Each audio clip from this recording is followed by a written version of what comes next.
50 বার কাবাঘর তাওয়াফ করলে মানুষ নিষ্পাপ হয়ে যায়, এই কথাটা কতটুকু সত্য?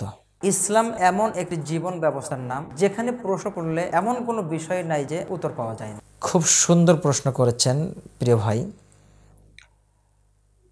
কোনো মানুষ 50 বার কাবাঘর তাওয়াফ করলে নিষ্পাপ হয়ে যায় মর্মে যে একটি বর্ণনা আছে,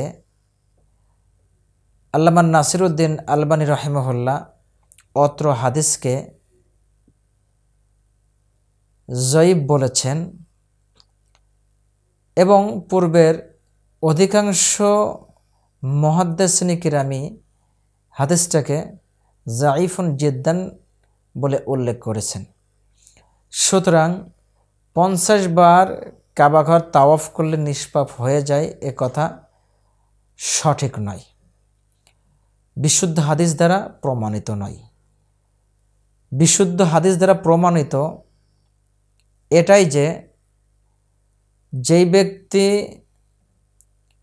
হজে মাবরুর করল সেই ব্যক্তি এমনভাবে নিষ্পাপ হয়ে যায় কা ইয়াউমিন ওয়ালাদাত উম্মুহু, মা যেমন সদ্য প্রসব করে যে সন্তান তার যেমন গোনা থাকে না, হজে মাবরুর যেই ব্যক্তি করতে পারল তার কোনো গুনাহ থাকে না।